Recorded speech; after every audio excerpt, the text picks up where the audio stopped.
Hello, welcome to the Jazz Ranch, hip cats, groovy chicks, and finger popping daddies. I'm your ultimate dominant ego man. You can call me Mr. Ego if you like. And you know, the Cage, he told me he was going to put on a video where he was going to sing and play piano at the same time. He was going to accompany himself as a singer. I said, you can't sing. What do you know about singing? I said, you should get me to sing. He said, no, I got the gig down at the Tropicana in Atlantic City years ago. I got that because I was able to sing and play the piano at the same time. I said, I understand that it's good to be a singer and a piano player at the same time, but you should get me to sing for you because I can sing better than you. He said, no, you'll screw it up. You'll over dramatize it. You'll do all these things that people won't like. And I said, nah, what are you talking about? You don't know what you're talking about. Anyway, we got into a big argument about this. Uh-oh. I see him coming up the walkway now, and he's got the guard dog with him. That means I'm in trouble. I'm going to have to get out of here. I got to split in a hurry. I'll see you. Bye-bye. Hello, friends. Welcome, hip cats and groovy chicks. I'm sorry about the ultra dominant man. You know, he hones in on my videos and tries to take over, and he thinks he's a better singer than I am. Well, that may be true, but you won't get to hear him. Anyway, I've had people request that I do something to show how you would accompany yourself if you're playing the piano and singing. How to accompany yourself at the piano if you want to sing. And many people want to do this, and I would recommend that you try to do this and learn how to do it. You know, people accompany themselves on the guitar and on the piano, and some of these people are the most successful people in the world who do this, are able to do this. So it's an important thing to know how to do it. So I'm going to give you my take on it, how I would accompany myself singing at the piano. If you bear with my singing, then I hope you learn something from this and you will write to me and tell me that you did learn something from it. Here we go with just a lesson on how to sing and play and accompany yourself at the piano. Here we go.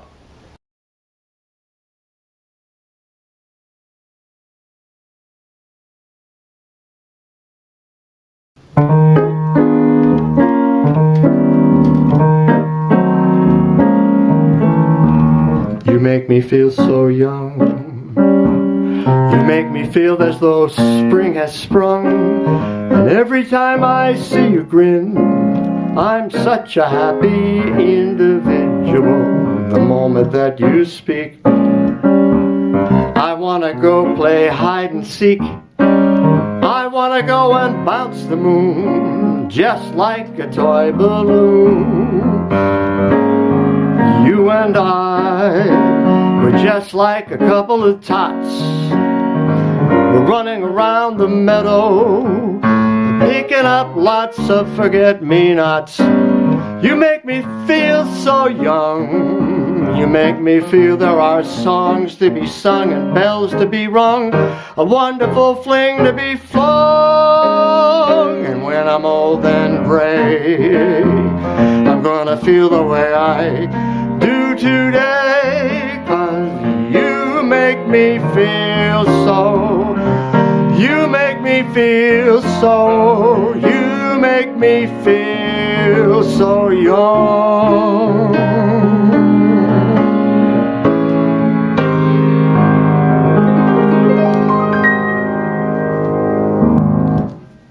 Now, people have asked me for a few years now to show how I would accompany a singer, or how I would accompany myself if I'm singing. In other words, they want to learn to sing and play the piano, and that's a thing I really advise you to learn how to do because you get a lot of gigs. If you can sing well and you can play well and accompany yourself, first of all, if you can sing well and you can just accompany yourself a little bit, you'll probably get a lot of gigs. And that's what I did for a period of time. Quite a few years ago, I just played solo gigs singing. That's how I got the Tropicana gig. You had to be able to sing and play. So you had to know the lyrics and the melody of the song and the chords and know how to accompany yourself. So if you're playing solo, you pretty much want to stick to spread voicings because they will give you the bass note, the correct bass note here. And then if you want, support the melody here in the right hand so it can help you define the melody note. Now, there's two ways to do this. You can voice it with the melody note on top, or you can voice it with some other note on top, like this. But the melody is there. You make me feel so young. So with the melody note on top, it would sound like this. You make me feel so young. You see how those voicings work? That's A flat major 7. Then this has to be an F7 with an augmented 5th to a B flat minor 9 there, to an E flat 7, 13 there, you see. Now if I voiced it differently, I could do it this, like this. It would sound like this. You make me feel so young. That sounds good too, you see. So the voicings that you decide on are very important. Now you can voice up here. If you're playing in a band and you have a bass player, you don't need that bass note in there. You might voice it like this. You make me feel so young. You see how that? I don't have the melody in there. You make me feel so young. That sounds really nice. It's a pretty sound, but you have the bass in there if you're playing with a trio. So there's two things you have to decide. Am I going to play with a trio and sing, or am I going to play solo and sing? So I'm going to approach this mostly from the point of view of singing solo, because that's where you're going to get the most amount of gigs, and I want to help you with that. So it's going to be here, down here, with the spread voicings, with the root on the bottom. So you get a strong sense of the harmonic structure of the tune through the bass line, because the bass line is going to be projected with whatever note you're playing in the bass. Okay, step 2, to review. I'm just talking about the voicings now, not the rhythm. If you want to support yourself singing and you want to support the melody, then you want to put the melody note on the top here. You make me feel so young. You make me feel as though spring has sprung. And every time I see you grin. You see how that melody note now is there on the top of the chord. A lot of singers want me to accompany them with that, or from experience you'll learn that singers often want that melody note on the top to help them find the melody, because they're still learning it or something. But if it's a really good singer, they won't need that. You can play whatever, you can play voicings up here. But the important thing is to know how to do that, is to know how to help the singer and help yourself to hear that melody note by voicing the chord with the melody note on the top, being on the top of the voicing, just on the top.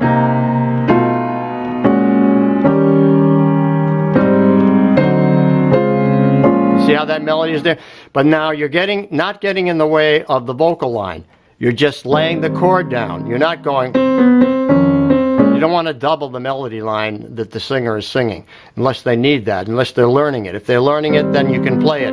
But after they've learned the melody and you want to accompany them, you can give them that support with the melody note on top like that. So that's one voicing. The other one, after they really know the song well, is to not play the melody note, but play the voicing, maybe with the 5th on the top or different notes like this. Here's with the melody on top.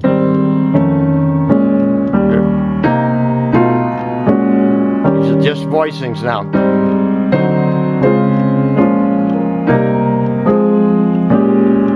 Now here it is without the melody on the top.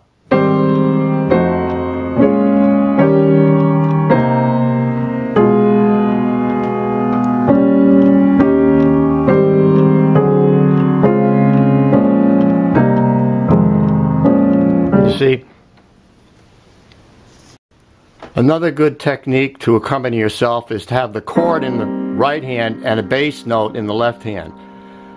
Such could be a 2-beat bass. This is a swing tune, of course, so it's 2-beat. You make me feel so young.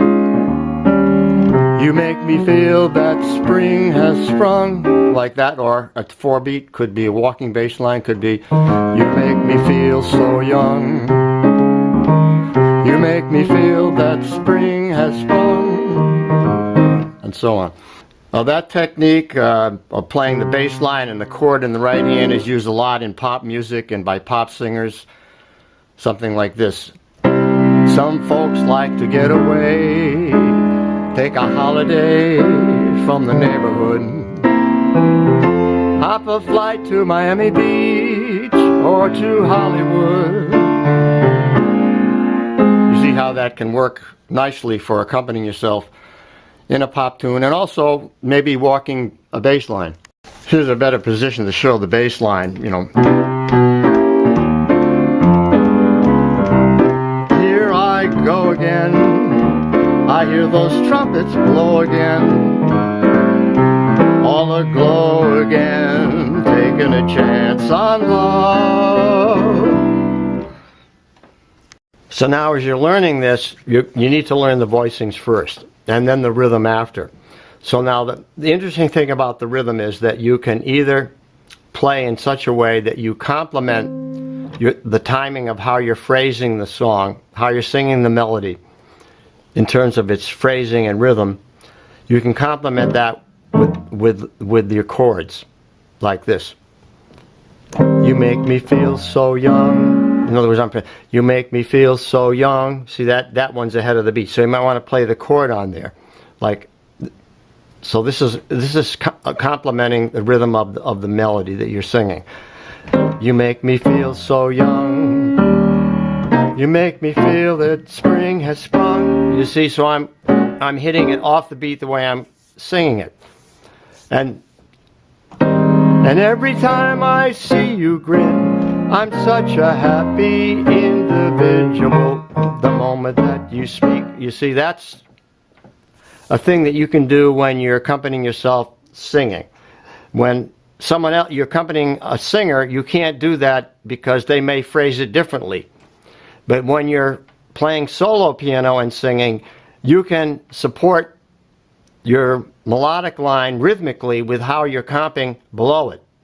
Now also you can contrast it, and I'll show you that next.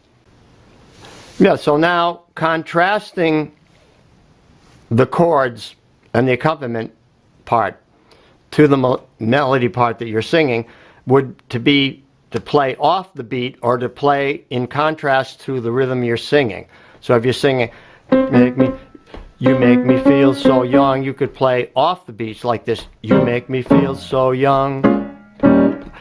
You make me feel as though spring has sprung. You see, and then there. Okay, here we go now. You make me feel so young. You make me feel as though spring has sprung. And every time I see you grin, I'm such a happy individual. You see, so that is very rhythmic comping against the melody line.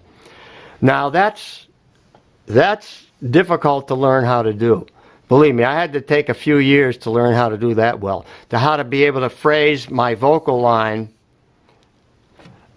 sort of in a way that made sense in terms of its lyrics on the beat, and then contrast the comping line against it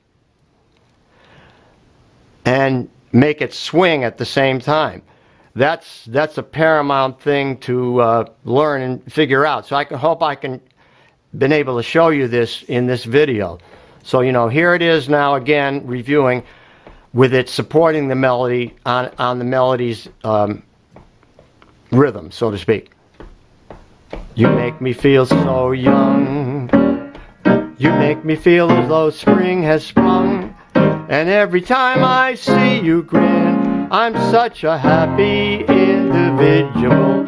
And then you and I, we're just like a couple of tots. You see how that's right with the rhythm of that I'm singing. Against it would be, you make me feel so young. You make me feel as though spring has sprung. And every time I see you grin, I'm such a happy. So you need to really, one way or the other is not the best. The best combination is to use both versions. In other words, on the beat with the rhythm, and then off the beat against it, like this. Make me feel so young. You make me feel as though spring has sprung. And every time I see you grin, I'm such a happy individual. You and I, we're just like a couple of tots, the top of, and so on.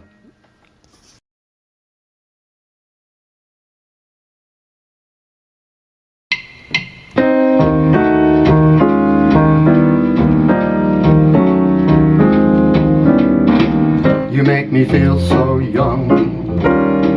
You make me feel that spring has sprung. And every time I see you grin, I'm such a happy individual. The moment that you speak, I wanna go play hide and seek. I wanna go and bounce the moon, just like a toy balloon. You and I, we're just like a couple of tots. We're running around the meadow, picking up lots of forget-me-nots. You make me feel so young. You make me feel there are songs to be sung and bells to be rung, a wonderful thing to be flung. And when I'm old and gray, I'm gonna feel the way I do today. 'Cause you make me feel so. You make me feel so. You make me feel so young.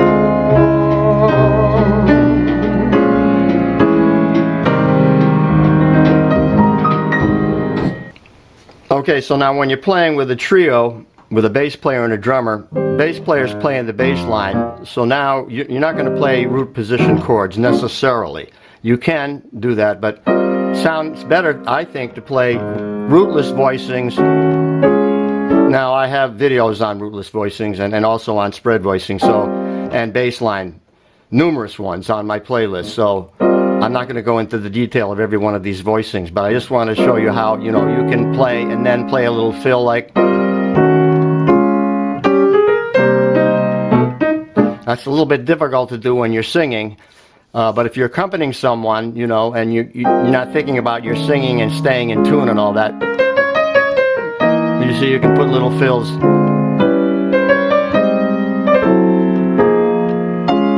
Particularly where there's a held note, like at the end of the chorus, less into the bridge, there, little fill, you know.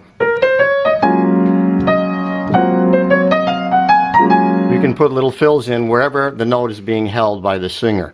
If you're holding a note, then you can put a fill in, a melodic fill, or a comp, a rhythm. And that works best when you're playing a ballad or you're singing a ballad, you know, like you're holding a note, sustained note, put a little fill in there, you know. I'm as helpless as a kitten up a tree. Like there's where your fills will happen when the singer is holding the note. So now this really depends on your own personal taste. If you'd rather accompany and support the melody and the rhythm of the melody that you're singing, that's fine. If you'd rather contrast it and play against it or comp against it, that's your decision. They're both good. So I would just say find what, you know, try both of these out and these concepts, and then figure out what feels best to you. And that's what you go with.